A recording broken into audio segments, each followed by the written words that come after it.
Good morning, I'm Taylor Wilson, and today is Wednesday, June 11th, 2025. This is The Excerpt. Today, protests spread to other cities as a curfew is announced for Los Angeles, plus a look at Trump's push for some 20,000 troops to aid his immigration crackdown, and his water in your neck of the woods contaminated with forever chemicals. A curfew was issued for parts of downtown Los Angeles yesterday following days of protests over immigration enforcement raids.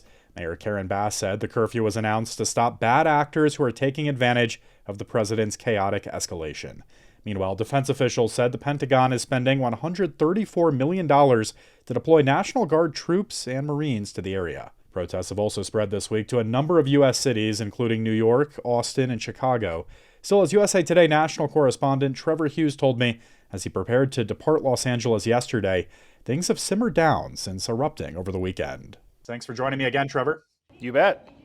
We know Governor Gavin Newsom has now issued this emergency motion. Let's start here. What's the latest, and do tensions kind of broadly continue between California and the federal government? You know, honestly, right now, the fight seems to be between the federal government and the state and local officials. There's not a lot of protest happening right now on the ground here in Los Angeles. Tuesday out around Los Angeles, Trevor, what were some of the things you saw, some of the folks that you spoke with? I was really struck by how different it smells. You know, Sunday night, Monday night, it smelled like tear gas, it smelled like pepper spray, it smelled like people smoking marijuana, which is legal here in California. This morning, it smelled like citrus-based cleaners because there are a whole bunch of people cleaning graffiti right now. You can hear pressure washers everywhere. Folks are really cleaning up the downtown area. Now, the reality is they do this almost every day already because of graffiti and gang signs that get painted. But right now, it's anti-Trump, anti-ICE stuff that they are removing. All right, well, just to step back for a second, multiple journalists have been injured this week. Are we learning anything further about who was impacted and what happened to them? Those are folks who put themselves between the protesters and the police, and that is always a dangerous place to be. Obviously, the police targeted those folks, and they were hurt, and I hope they're okay. It is not always easy to know who is a journalist in the scrum of these protests or these disturbances or even these riots. The police often have complained that reporters actually make things worse because we tend to go to the front lines, which gives everyone else the confidence that they should do the same thing. And then it becomes this sort of snowball effect in which the police respond in force. As for folks whose status in the country might lead them to an ICE detention or even deportation, Trevor, how are they living in this moment? Have you had conversations with some of these folks? I guess many still need to go to work, for instance, even amid some of the protests we've seen this week. Well, absolutely. And again, let's be clear, the protests have been relatively narrow. I mean, LA is a very, very big place, and it has a large number of residents.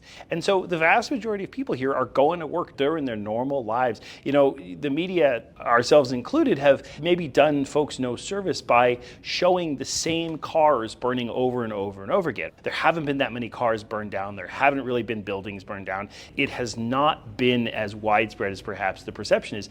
And the reality is, for something like 18 million people, life goes on pretty normally. And that means going to work, worrying about your family if they have been detained. But again, that is also still a relatively small number. Trevor, as you leave Los Angeles, what was your biggest takeaway from your couple days on the ground there in Southern California? This is one of those situations where the sort of fight between President Trump and Governor Gavin Newsom has been going on for years. And this feels like a continuation and extension of that, to be honest. It's the kind of thing where what happened in downtown LA was pretty bad. And I saw rocks and bottles being thrown at police officers. I saw a police car set on fire, just so we're clear here. But at the same time, it really feels like this may be sort of a proxy war between these two very powerful leaders. All right, Trevor Hughes is a national correspondent with USA Today, joining us from Los Angeles. Thanks, Trevor. You bet. A number of potential moves would shift the military from its mission of defending the nation against foreign adversaries toward policing its streets when it comes to immigration enforcement. I spoke with USA Today Pentagon correspondent Tom Vandenbrook for the latest. Tom, always a pleasure. Thanks for having me, Taylor. So let's start with this request for some, 20,000 National Guard troops as part of President Trump's crackdown on illegal immigration. What do we know as of now here? For the first time in this memo that we have, it shows that they're going to be involved in domestic law enforcement. In other words, some of these guardsmen would be used to track down immigrants and arrest them. So that's a significant escalation in what the Guard has typically done. They've been helping at the border, obviously guarding the border, but this would be inside the United States, in cities, actively going after people suspected of being here illegally. Well, Tom, this news comes as Trump has deployed National Guards and even Marines to Southern California this week. What's the bigger picture here? I know Defense Secretary Pete Hegseth is indicating there will be a larger role for the National Guard writ large going forward. Is that correct? Yeah, this is it. They sound as though they want to make this a much more widespread effort that won't take place just in California, but across the nation, and using National Guard troops in large part to make it happen. And how about new plans for detention on military bases? What can you tell us here? We've learned that over the past few months, the Pentagon has been reviewing with Customs and Border Patrol different sites around the country at bases where they could detain migrants suspected of being here illegally. And they would be in bases everywhere from Fort Dix in New Jersey to California. They have actually set up some facilities at Fort Bliss in Texas, and they're building a larger facility there that could house as many as 5,000 migrants. And Tom, really, what is the Trump administration's argument for expanding the military's immigration enforcement role in this way?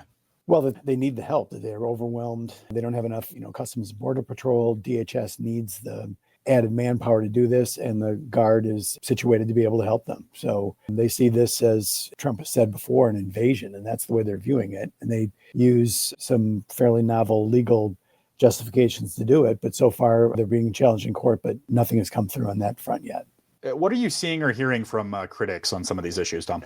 Well, that this is a militarization of a law enforcement function that is inappropriate. And Senator Jack Reed, who's the leading Democrat on the Armed Services Committee, thinks it's inappropriate, potentially illegal, and he's opposed to it. And he's going to be questioning Defense Secretary Pete Hegseth in all likelihood or on Wednesday when he appears before a Senate committee. Well, and as you're right, Tom, active duty troops are generally prohibited from domestic policing under the Posse Comitatus Act. Just remind us what that law is, and will it present any barrier to the Trump administration's expected actions here?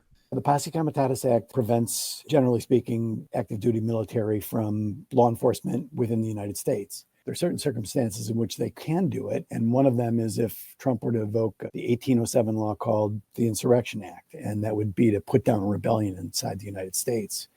But there's no indication, obviously, that there's a rebellion, and he has not done that yet, although he does refer to the protesters in Los Angeles as insurrectionists. So it's possible that he could do that. There are other ways he could do it. He could be invited to bring in National Guard troops paid for by the federal government, by governors in states that want to have the National Guard do this sort of law enforcement. Folks can find this full piece with a link in today's show notes. Tom Vandenbrook covers the Pentagon for USA Today. Thanks, Tom. Thanks, Taylor. President Trump says he's restoring the names of military bases that the U.S. changed because they paid tribute to Confederate soldiers. Delivering remarks at Fort Bragg, which had been designated Fort Liberty before his administration reverted the installation to its previous name, Trump said the Pentagon planned to rename 7 other bases. Trump has long sought to keep the original base names in place. He vetoed legislation at the end of his first term in 2020 that authorized the creation of an independent commission to recommend name changes. Congress repassed the bill, which came in the wake of racial justice protests with bipartisan support. Water pouring from the faucets of at least 42 million Americans is contaminated with unacceptable levels of forever chemicals. That's according to a USA Today analysis of records the Environmental Protection Agency released earlier this month. Per and polyfluoroalkyl substances, or PFAS, are a family of chemicals engineered to be nearly indestructible. Studies have shown they can accumulate over time in human bodies, leading to certain cancers and other health complications. Altogether, USA Today found 774 systems that do not meet the limits for forever chemicals. Those utilities probably will need to install advanced filtration systems or find other sources of drinking water by 2031. You can see which U.S. cities report forever chemicals with a link in today's show notes. And later today, can alligators help fight climate change? New research points in that direction, according to Chris Murphy of Southeastern Louisiana University. What we found was a positive correlation between alligator abundance and carbon sequestration in specific habitats. So if alligators aren't there, my hypothesis is that carbon sequestration rates would lower, meaning more CO2 would be emitted into the atmosphere. You can hear more about how America's largest reptile is playing a key role in reducing carbon emissions when my colleague Dana Taylor sits down with Chris today beginning at 4 p.m. Eastern Time, right here on this feed. And thanks for listening to The Excerpt. You can get the podcast wherever you get your audio. And as always, you can email us at podcasts@usatoday.com. I'm Taylor Wilson. I'll be back tomorrow with more of The Excerpt from USA Today.